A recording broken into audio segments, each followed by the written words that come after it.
ఓం శ్రీ మహాగణాధిపతయే నమః. శుక్లాం వరధరం విష్ణుం శశివర్ణం చతుర్భుజం ప్రసన్నవదనం ధ్యాయేత్ సర్వవిఘ్నోపశాంతయే. ఓం శ్రీ సరస్వత్యై నమః. ప్రణో దేవి సరస్వతి వాజేభిర్వాజనేవతి ధీనామవిత్రేవతు. శ్రీ గురుభ్యో నమః. సదాశివసమారంభం శంకరాచార్యమధ్యమం అస్మదాచార్యపర్యంతం వందే గురుపరంపరాం.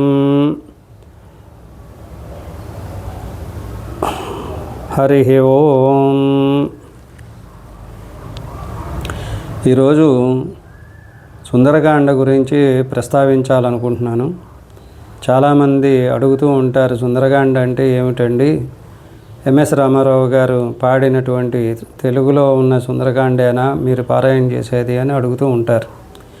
అసలు సుందరకాండ ఎక్కడి నుంచి వచ్చింది అది అనే ముందు విషయం తెలుసుకోవాలి. ఇది రామాయణంలో ఒక పార్ట్ సుందరకాండ అనేది. అయితే సుందరకాండ గురించి తెలుసుకోవడానికి ముందు రామాయణం గురించి కూడా కొంత తెలుసుకుంటే అప్పుడు ఈ సుందరకాండ గురించి ఒక అవగాహన ఏర్పడుతుంది. రామాయణం ఎవరు రచించారు? వాల్మీకి మహర్షి రచించారు. చతుర్ముఖ బ్రహ్మ ఆదేశానుసారం వాల్మీకి మహర్షి 24,000 శ్లోకాలతో సుమారు 550 సర్గలతో, సర్గ అంటే చాప్టర్ అనుకోండి, 550 సర్గలతో 6 కాండలుగా శ్రీమద్ రామాయణాన్ని రచించడం జరిగింది. అయితే ఈ 6 కాండలు ఏమిటండి అని అడిగితే కూడా చెప్పలేని పరిస్థితులు ఉన్నాయి ఇప్పుడు. ముందుగా ఈ 6 కాండల పేర్లు చెబుతాను.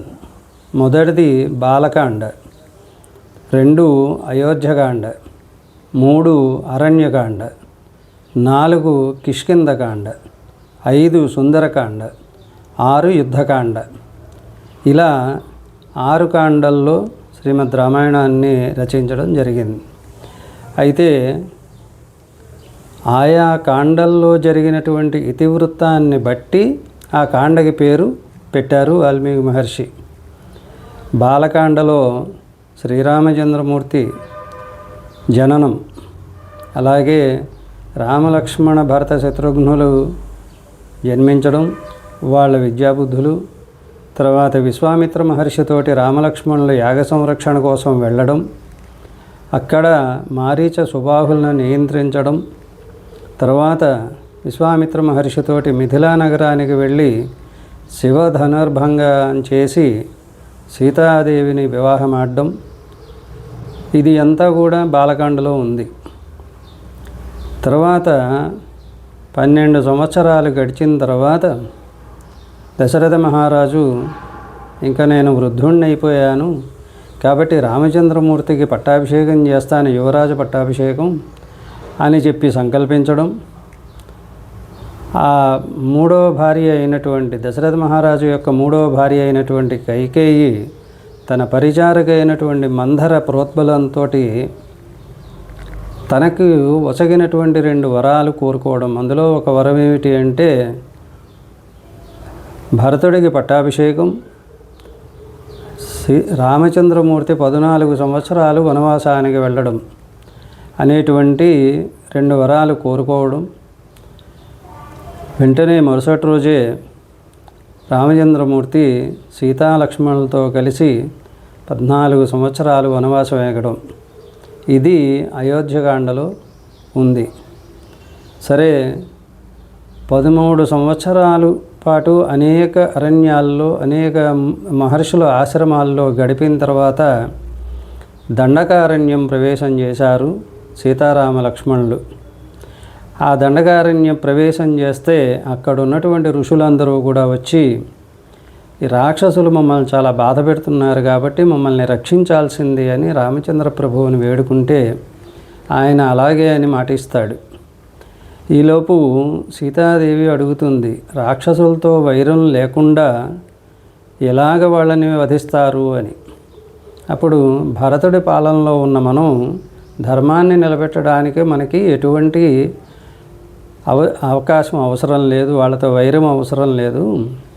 అని చెబుతూ ఉండగా శూర్పణఖ వస్తుంది. లంకాపట్నాన్ని పరిపాలించే రాక్షస రాజు అయినటువంటి రావణాసురుడు చెల్లెలు శూర్పణఖ వచ్చి రామచంద్రమూర్తిని వివాహం చేసుకోమని అడుగుతుంది. ఆయన నిరాకరించడంతో లక్ష్మణస్వామి దగ్గరికి పెడుతుంది. ఆయన ఈ శూర్పణఖ ముక్కు చెవులు కోసి చేస్తే ఆవిడ అక్కడ ఉన్నటువంటి దండకారణ్యంలో ఉన్నటువంటి ఖరదూషణులకి చెబుతుంది. చెబితే వాళ్ళు 14,000 మంది రాక్షసులు రామచంద్రమూర్తి మీద యుద్ధానికి వస్తారు. వాళ్ళందరినీ కూడా సంహారం చేసిన తర్వాత ఈ శూర్పణఖ రావణాసురుడి దగ్గరికి వెళ్ళి, అన్న, సీతాదేవి చాలా అందంగా ఉంది కాబట్టి ఎలాగైనా సరే ఆవిడ్ని అపహరించుకొని రా ఇక్కడికి అని చెబుతుంది. అప్పుడు రావణాసురుడు మారీచుడు సహాయంతో సీతాదేవిని ఒక సన్యాసి వేషం వేసుకుని వెళ్ళి అపహరించి లంకకు తీసుకొస్తాడు. ఇది అరణ్యకాండలో ఉంది. సీతాదేవి కనపడకపోవడంతో రామలక్ష్మణులు ఆ అడవుల్లో వెతుక్కుంటూ ఋషిముఖ పర్వతం దగ్గరికి వెళ్ళడం, అక్కడ హనుమంతుడి ద్వారా సుగ్రీవుడితో సఖ్యం ఏర్పరచుకోవడం, అంటే మిత్రత్వం ఏర్పరచుకొని సుగ్రీవుడికి కలిగినటువంటి బాధని తొలగించడం, అంటే ఆ అన్నగారైనటువంటి వాలిని సంహరించి సుగ్రీవుడిని కిష్కింధకు రాజ్యపట్టాభిషేకం చేసిన తర్వాత సుగ్రీవుడు తన దగ్గర ఉన్నటువంటి కోటానుకోట్ల వానర సైన్యాన్ని 4 భాగాలుగా చేసి నలుదిక్కులకి పంపించి సీతమ్మవారి జాడ తెలుసుకొని రండి అని చెప్పడం.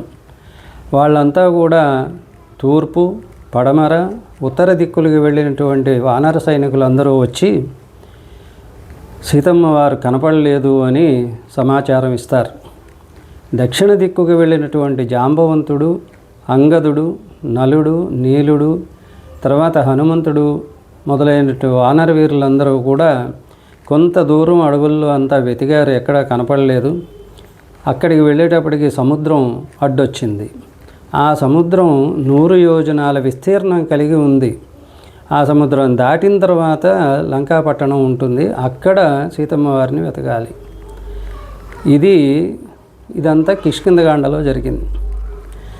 ఆంజనేయ స్వామి సముద్రాన్ని దాటి లంక చేరుకొని అక్కడ సీతమ్మ వారిని దర్శనం చేసి ఆవిడతో మాట్లాడి, అమ్మా, నేను రామదూతగా వచ్చాను, నీ జాడ తెలిసి కోదండరాముడికి తెలియజేయడం కోసమే వచ్చానమ్మా అని చెప్పి, నువ్వు ఎవరమ్మా అని అడిగితే సీతమ్మ వారు, రావణాసురుడే ఆ రోజు సన్యాసి వేషంలో వచ్చి నన్ను అపహారం చేశాడు, అలా ఇప్పుడు ఈ వానర రూపంలో వచ్చాడేమో అని ఆవిడ భయపడుతూ ఉంటుంది. భయపడుతూ ఆవిడ అడుగుతుంది, రామచంద్రమూర్తిని ఎలా నువ్వు తెలుసుకున్నావు, ఆయన రూపురేఖలు ఇవన్నీ అడిగితే ఈయన చెబుతారనమాట. చెప్పిన తర్వాత రామచంద్రమూర్తి ఇచ్చినటువంటి ఉంగరాన్ని సీతమ్మవారికి ఇచ్చి సీతాదేవి గుర్తుగా ఆవిడిచ్చిన చూడామణిని తీసుకుని ఎలాగైనా సరే ఇక్కడ ఉన్నటువంటి రాక్షస బలం తెలుసుకుని ఆ తర్వాత రావణాసురుడితో సంవాదం చేసి వెళ్ళి సుగ్రీవాదులకు తెలియజేయాలి అన్న ఉద్దేశంతో అక్కడ ఉన్న అశోకవనాన్ని ధ్వంసం చేస్తాడు. ఆయన చేసిన తర్వాత రావణాసురుడు కోపంతో తన సైనికులందరినీ కూడా పంపిస్తాడు, ఆ వానరుణ్ణి పట్టి దండించి పంపించేయండి. అప్పుడు ఆ రాక్షస సైనికులందరినీ కూడా హనుమంతుడు సంహారం చేసిన తర్వాత రావణాసురుడి రెండవ కొడుకైనటువంటి ఇంద్రజిత్తు వేసిన బ్రహ్మాస్త్రంతో కట్టుబడి రావణాసురుడి దగ్గరికి వెడతాడు. వెళ్ళిన తర్వాత రావణాసురుడికి తను రామదూతగా వచ్చానని చెప్పి సీతమ్మ వారిని రామచంద్రుల వారికి అప్పచెప్పేయమని హితవు పలుకుతాడు. కోపంతో రావణాసురుడు, ఈ వానరుడికి మరణశిక్ష వేయండి అంటారు. అప్పుడు విభీషణుడు, రావణాసురుడు తమ్ముడైనటువంటి విభీషణుడు, దూతగా వచ్చిన వాడిని చంపకూడదు, అది రాజనీతి కాదు, కాబట్టి ఏదైనా ఒక శిక్ష వేసి పంపించేయండి అన్నయ్య అని చెప్పేటప్పటికి, అయితే వానరులకి తోకే భూషణం కాబట్టి ఆ తోకకి నిప్పంటించి పంపించండి అని ఆదేశిస్తాడు. అప్పుడు ఆంజనేయ స్వామి ఆ కాలిన తోకతోటి లంకా దహనం చేసి తిరిగి సీతమ్మ వారికి నమస్కరించి ఆ మళ్ళీ సముద్రాన్ని దాటి అవతలికి వచ్చి రామచంద్రమూర్తికి తన యొక్క ఆ ప్రయాణం గురించి చెప్పి సీతమ్మ వారు క్షేమంగా ఉంది అని రామలక్ష్మణులతోటి లంకకు వచ్చి రాక్షస జర్నీకి త్వరలో విడిపించేటువంటి ప్రయత్నాలన్నీ జరుగుతాయమ్మా అని ధైర్యం చెప్పి వచ్చాను అని రామచంద్రమూర్తికి తెలియజేస్తాడు. ఇదంతా కూడా సుందరకాండలో జరుగుతుంది. తరువాత అక్కడ యుద్ధకాండ అంటే జాడ తెలిసిన తర్వాత ఈ రామచంద్రమూర్తి లక్ష్మణస్వామితోటి అలాగే వానర సైన్యంతో ఆ సముద్రం మీద వారధి కట్టి అక్కడి నుంచి లంకాపట్నం చేరుకొని రావణాసురుణ్ణి సంహారం చేసి తర్వాత సీతమ్మ వారిని అయోధ్యకి తీసుకుని ఆ పట్టాభిషేక కార్యక్రమం పూర్తి చేస్తారు. ఇదంతా కూడా యుద్ధకాండలో ఉంది. అయితే మరి బాల, అయోధ్య, అరణ్య, కిష్కింద యుద్ధకాండల్లో రామచంద్రమూర్తి మనకి ప్రత్యక్షంగా దర్శనమిస్తాడు. ఒక్క సుందరకాండలో రామచంద్రమూర్తి లేడు. ఎక్కడ అంటే సుందరకాండలో 68 సర్గలు ఉన్నాయి. 65 సర్గల వరకు రామచంద్రమూర్తి మనకి ప్రత్యక్షంగా కనిపించడు. చివర రామచంద్రమూర్తి అడుగుతాడు, ఏమిటి ఆంజనేయ స్వామిని ప్రయాణం ఎలా జరిగిందో చెప్పు, సీతమ్మ వారు ఏం చెప్పింది అని అడిగినప్పుడు ఆంజనేయ స్వామి తన యొక్క ప్రయాణం గురించి చెబుతాడు. అక్కడ మాత్రమే రామచంద్రుడు కనిపిస్తాడు, కానీ లేకపోతే సుందరకాండలో రామచంద్రమూర్తి లేరు. అయితే ఈ సుందరకాండ మరి ఎవరి గురించి చెప్పారు? సీతమ్మ వారి గురించి చెప్పారు. కాబట్టి దీన్ని సీతాయనం అని కూడా మరొక పేరు ఉంది. రామాయణం అంటే రాముని గురించిన కథ చెప్పడం, సీతాయనం అంటే సీత గురించినటువంటి కథ చెప్పడం. ఇది అందుకోసమని ఈ సుందరకాండలో మనకి తెలిసిన విషయం ఏంటంటే రామచంద్రమూర్తి గురించి వినిపించడం జరుగుతోంది. ప్రత్యక్షంగా చూడడం వేరు, ఫలానా వాళ్ళు ఇలా ఉంటారు, ఆ వాళ్ళ గుణగణాలు ఇవి అని తెలుసుకోవడం వేరొక విషయం. అందుకని ఇది ఎవరు చెప్పారు? సాక్షాత్తు హనుమంతుడే సీతమ్మ వారికి చెప్పారు. ఎందుకంటే ఆ రోజుల్లో ఎంఎంఎస్లు లేకపోతే వీడియో కాల్స్ ఇవన్నీ లేవు కాబట్టి ఆ రూపురేఖలు వర్ణించిన తర్వాత సీతమ్మ వారు నిజమే ఇతను రామదూతగా వచ్చినవాడే, సుగ్రీవుడికి మంత్రి హనుమంతుడే అని తర్వాత తను సంభావించడం మొదలు పెడుతుందన్నమాట. అందుకని సుందరకాండకి చాలా విశిష్టమైనటువంటి స్థానం ఉంది రామాయణంలో. అయితే రామాయణంలో మొత్తం 6 కాండల్లో కలిపి 7 కోట్ల బీజాక్షరాలు ఉంటే ఒక్క సుందరకాండలోనే 3 కోట్ల బీజాక్షరాలు ఉన్నాయని పండితులు చెప్తూ ఉంటారు. అయితే మరి అన్ని కాండలు కూడా ఇతివృత్తాన్ని బట్టి పేర్లు పెట్టినటువంటి వాల్మీకి మహర్షి ఈ సుందరకాండలో ఇతివృత్తాన్ని బట్టి పేరు ఎందుకు పెట్టలేదు, ఎందుకు సుందరకాండ అని పేరు పెట్టారు అని ఆలోచిస్తే ఈ విషయాన్ని గమనిస్తే సుందరే సుందరో రామ, సుందరే సుందరీ కథ, సుందరే సుందరీ సీత, సుందరే సుందరం వనం, సుందరే సుందరం కావ్యం, సుందరే సుందర కపి, సుందరే సుందరం మంత్రం, సుందరే కిం న సుందరం. అంటే సుందరకాండమందు అభివర్ణించినటువంటి శ్రీరామచంద్రమూర్తి చాలా అందగాడు అని చెప్తారు. అంటే ఎలాగంటే పుంసాం మోహన రూపాయ, పురుషులు కూడా మోహించే అంత సౌందర్యం కలిగిన వాడు రామచంద్రమూర్తి. అయితే సీతాదేవి ముల్లోకాల్లో కూడా సౌందర్యవతి అని చెప్తున్నారు. అలాగే ఈ సుందరకాండ కథ చాలా సుందరమైంది. అలాగా లంకాపట్టణంలో ఉన్నటువంటి అశోకవనం అంటే ఏ వనంలో అయితే సీతాదేవిని ఉంచారో ఆ వనం అత్యంత సుందరమైనటువంటి వనం. అయితే ఈ సుందరకాండ మంత్రస్వరూపం కాబట్టి ఆ మంత్రాలు కూడా సుందరమే. ఈ సుందరకాండమున సుందరం కానిదేముంది కాబట్టే వాల్మీకి మహర్షి సుందరకాండకి ఈ కాండకి సుందరకాండ అని పేరు నిర్ణయించారు అని పండితాభిప్రాయం. అయితే ఇక్కడ బ్రహ్మాండ పురాణంలో ఈ సుందరకాండని ఒక మహామంత్రం అని చెప్పబడి ఉంది. సమస్త మంత్ర రాజోయం ప్రబలోనాత్ర సంశయ అని చెప్పారు. కాబట్టి ఇది ఇక్కడ సుందరకాండలో రామచంద్రమూర్తి యొక్క రూప విశేషాలు, తర్వాత ఆయన గుణగణాలన్నీ కూడా ఆంజనేయ స్వామిచే చెప్పబడ్డాయి. కాబట్టి తర్వాత బీజకాండమితి ప్రోక్తం సర్వం రామాయణేశ్వపి అని కూడా బ్రహ్మాండ పురాణంలో చెప్పబడని ఉంది. కాబట్టి ఈ రామాయణానికి అంతటికీ కూడా ఈ సుందరకాండ ఒక బీజకాండము అని చెబుతారు. అందుకనే సుందరకాండకి చాలా మహిమ ఉంది అని చెబుతూ సుందరకాండ పారాయణ ఎందుకు చేయాలి అంటే, ఎటువంటి కష్టం వచ్చినా తొలగిపోవడానికి మనం సుందరకాండ పారాయణ చేయాలి అని చెప్తున్నారు.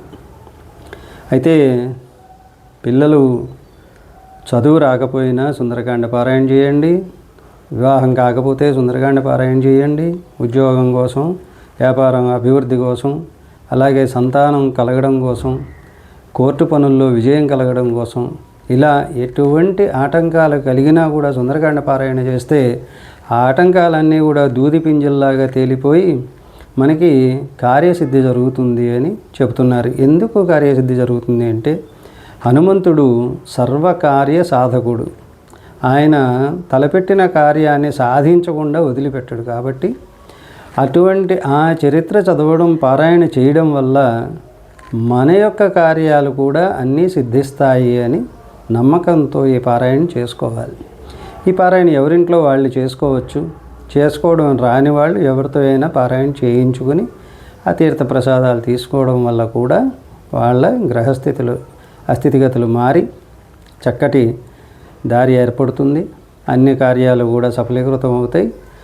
నేను సుందరకాండ పారాయణ ఎలా చేయాలి, ఆ విధి విధానం ఏమిటి, దాని నియమాలు ఏమిటి అనేది తర్వాత వీడియోలో చెప్తాను. ప్రస్తుతం నా ఛానల్ని సబ్స్క్రైబ్ చేసుకోండి. మీకు నచ్చినట్లయితే మీ బంధువులకి, మిత్రులకి కూడా షేర్ చేసి వాళ్ళని కూడా సబ్స్క్రైబ్ చేసుకోమని చెప్పండి. సుందరకాండ అంటే ఆంజనేయ స్వామి లంకకి వెళ్ళి సీతాదేవిని చూసి మళ్ళీ వచ్చి రామచంద్రమూర్తి చెప్పడం ఒకటే కాదు, అందులో చాలా విశేషాలు దాగి ఉన్నాయి. అవన్నీ కూడా కారణజన్ముడైన ఎంఎస్ రామారావు గారు పాడినటువంటి సుందరకాండ ఏదైతే ఉందో తెలుగులో, అందులోంచి కొన్ని చరణాలు పాడుతూ ఎక్కడ కథ అవసరం అవుతుందో అక్కడ అది చెబుతూ మొత్తం 68 సర్గల్లో ఉన్నటువంటి విశేషాలన్నీ కూడా ఈ వీడియో రూపంలో తెలియజేయాలని చెప్పి ఒక సంకల్పం చేసుకున్నాను. ఎందుకంటే నా దగ్గర చాలామంది వచ్చి పారాయణ చేయించుకుంటూ ఉంటారు. వాళ్ళందరూ కూడా కథ చెప్పండి అంటే సాధ్యం కాక ఇప్పుడు ఈ రకంగా ఈ కథను చెప్పాలని చెప్పి ప్రయత్నం చేస్తున్నాను.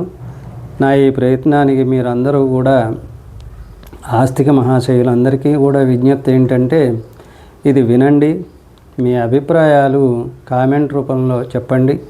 జై శ్రీరామ్, జై హనుమాన్ అనే కామెంట్లు చేసి ప్రోత్సహిస్తారని కోరుతూ, సర్వే జనా సుఖినో భవంతు, లోకా సమస్తా సుఖినో భవంతు.